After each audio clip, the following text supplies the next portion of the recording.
Overwhelm is a funny thing and it does not get its due. Apparently, this is part of the ADHD operating system. We get overwhelmed. That's a weird thought. I don't think of myself as someone who gets overwhelmed. If you have ADHD, maybe you're thinking the same thing. I don't get overwhelmed. What are you talking about? In fact, like kind of the in-joke with me is that I'm good in a crisis. Yeah, there's certain things Doug can't do very well that everybody else seems to manage, but damn, that guy is good in a crisis. If you got like a cup rolling off the table, it's about to smash on the floor, I'm the guy that's going to catch that cup. Apparently that's ADHD as well. How do you square that? How do you go good in a crisis, but also, on the other hand, easily overwhelmed? It got me thinking about overwhelm, and I'm fascinated with it at this point because it's something I just shrugged off. It's like, well, that's not me. I'm not overwhelmed. I guess because I've just been defining it very narrowly. Okay, too much to do, too small amount of time. It's overwhelming. When you think about it like that, it's like, well, it's, it means you're weak. It means you can't handle it. It means you don't have your systems in place, you don't have your shit together, and you're overwhelmed. Nobody wants to think of themselves like that. I keep on thinking about it. I keep on ruminating on this, and I was like, no, there's more to this overwhelm stuff than that. That's too simple. So when you think about the last time you were overwhelmed, and I'm not talking about the last time you're like understaffed or had too much to do with too little time, I'm talking emotionally overwhelmed. What did it feel like? I'll guarantee it was a physiological reaction, right?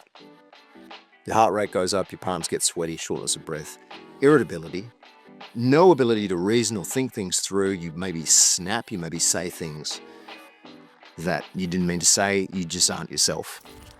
I want to propose that what we do, just as a way of having a better framework, is to take overwhelm and instead of consider it to be a symptom or a side effect, pick it up and we'll put it right in the middle. This is it's like a Copernican inversion, right? So Nicholas Copernicus, he was the first person to go, hang on a minute, it looks like the sun's going around the earth, but what if the earth's going around the sun? That'd explain a lot, but everything would still look the same. So similar to that, right? If you take overwhelm and put it in the center of the framework, it's like, what if everything goes through the lens of overwhelm?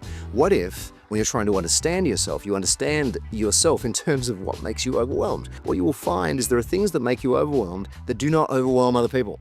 And there are things that other people are overwhelmed by that you do not find overwhelming. So now it's not a strength thing. It's not a character thing. And I was thinking, what does that mean? How can you use this? Here's the pattern I see with overwhelm. It's a thought that gets out of control. This circumstance, event, threat leads to that pretty reasonable imaginary next step, leads to this maybe not as reasonable next step, leads to that, eventually landing on your identity. Like I had to catch a flight on the weekend, and so I knew the way to do that would be to make sure my bag was packed like an hour early. I thought, well, the first thing I should do is pack my bag. But then I get this idea, and the idea is, I've got to actually open a business account, like a bank account. I'll just get that started now, because if I can get that process started, then I can pack my bags. An hour and a half later, I'm still going through the process of opening this bank account because I have ADHD and time blindness. I'm watching it happen. It's a car crash. And I realize in that moment that I cannot control this thing. And if I can't control this thing, what hope do I have of doing anything that involves time management, commitments, promises kept? And if I can't do that, who am I? So you go from, oh no, I've got this challenge, to who am I as a person? Overwhelm goes to your identity. I'm going to now pivot a little bit. If you're in a relationship, ask yourself what overwhelms them. What do they find emotionally overwhelming? Chances are, the way you've been kind of categorizing it up until now might be something like, she's just batshit crazy when it comes to X, Y, or Z.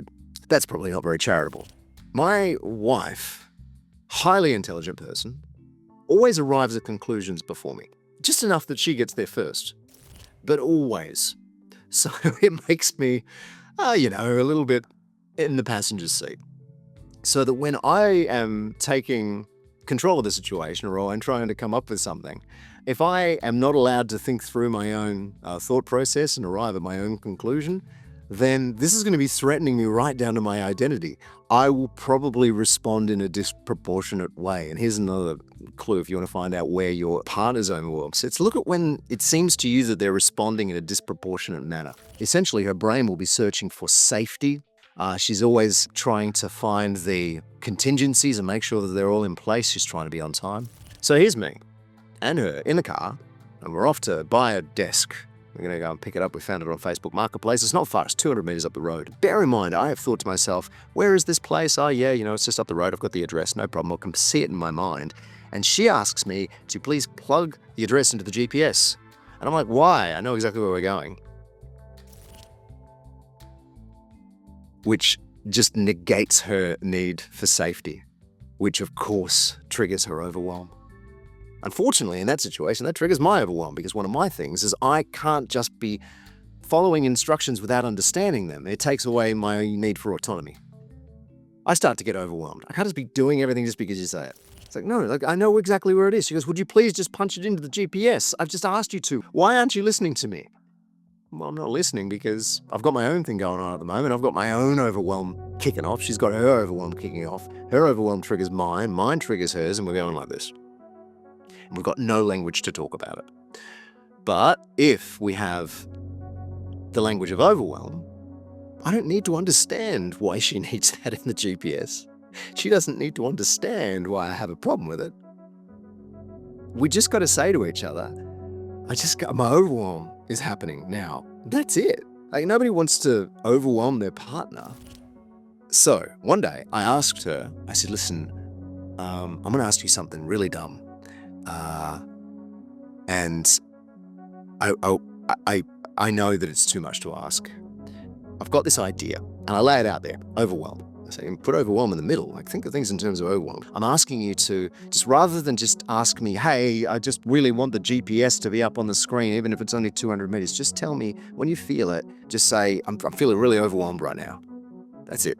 And what that does is give us common language. And so immediately I can go, okay, yeah. Oh, wow. Are you feeling like that? Yeah, I know how it feels to feel like that. I don't need to understand anything about maps or why or the 200 meters. It doesn't matter. Right at the heart of it, right at the root of it, the overwhelm. She goes, I'm feeling overwhelmed. I'm like, great. That's like a safe word now.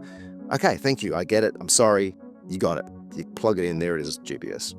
It helps me, right? Because I'm not now suddenly just doing something just for the sake of it. I've got that cut through, I've got that language. I love this girl for doing this. Thank God she said that she'd give it a go, because I think it was obviously awkward at first. She did ask me, like, how's this going to help? And I said, here's my idea. What we'll do is I think that I've looked back at a few moments that we've had that we haven't been able to understand, just like Doug's batshit crazy, she's batshit crazy. And I've put this to the center, it explains things better. I think next I can apprehend it in the moment. And that's hard, right? In the moment to go, I know we're having a moment right now, but I think this might be the overwhelm thing, because, she'd be well within her rights to say, shut the fuck up about your overwhelm. But she didn't. And so I was able to catch it in the moment. That happened a couple of times. What I'm saying is that with this framework of overwhelm, with this common language, it is proving incredibly helpful. And if you take nothing else away from this, it's that overwhelm, it's way more than you might have initially given it credit for. It's potentially an extremely powerful barometer, compass, radar, tool in your relationship. That's it. Thanks very much for watching. I don't know if, I'm just talking these things out, okay? So the whole thing I'm doing here on YouTube is I'm kind of just sick of listening.